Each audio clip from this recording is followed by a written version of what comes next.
Hey guys! So it's been 1 week since I had my surgery as of today. It is November 23rd, and so I thought I'd go ahead and give a kind of a 1 week update. Well, when I came home from the hospital, I weighed myself on my home scale just so I'd kind of have a starting point.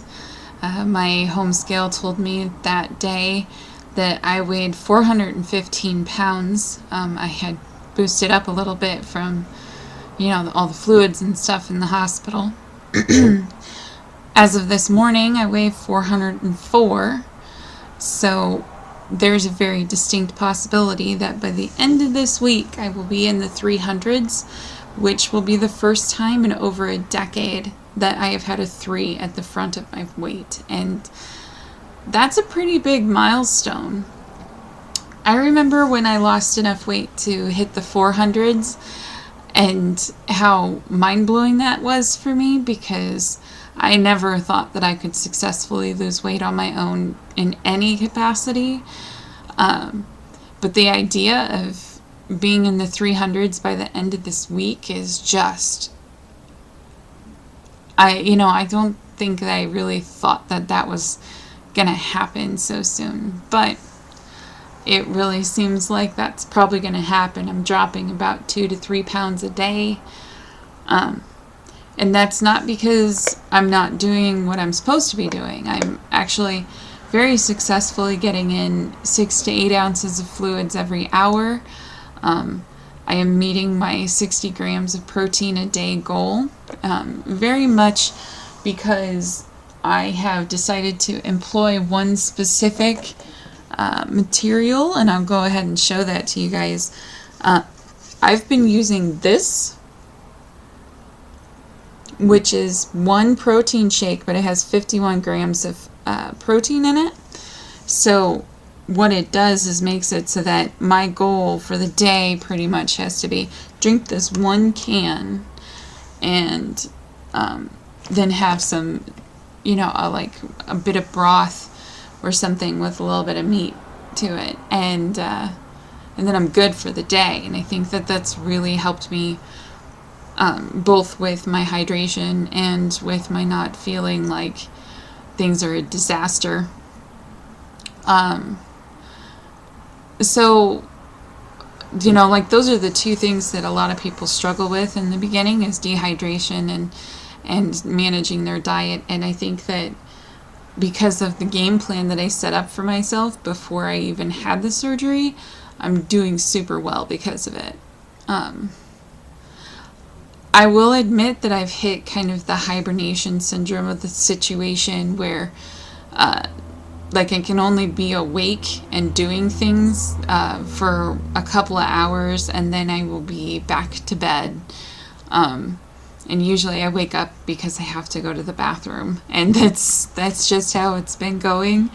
But it's a pretty normal situation as far as I know.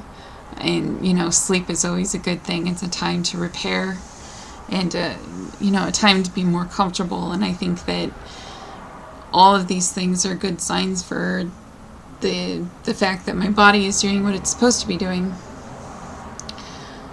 I went out to the store yesterday and for the first time walked around in public. It was my first trip out since surgery. Went out with my brother, and we went to 2 different stores to pick up a couple of things. And I was exhausted afterwards. And that is something that I think that I kind of underestimated a little bit.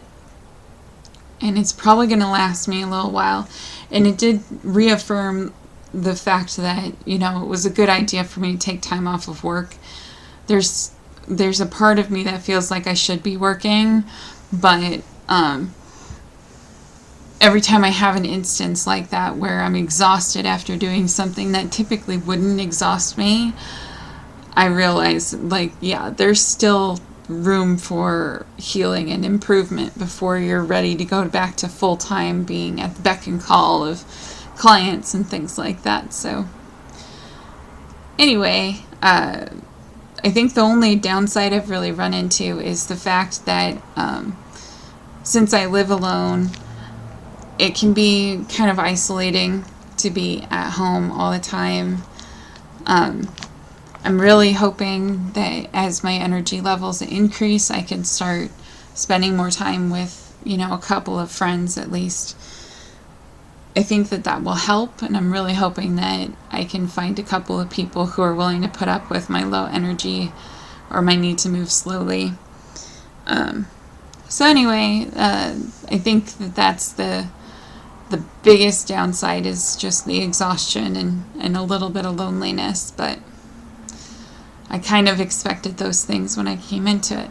So anyway, I keep saying anyway, I am bad at transitions. I'm gonna go ahead and end the video, but if anybody is watching this and you have questions, please put them in the comments. I'll be happy to answer them, and just let me know, and I will let you know what I have to say about those things. Alright, have a good day, and I'll talk to you soon.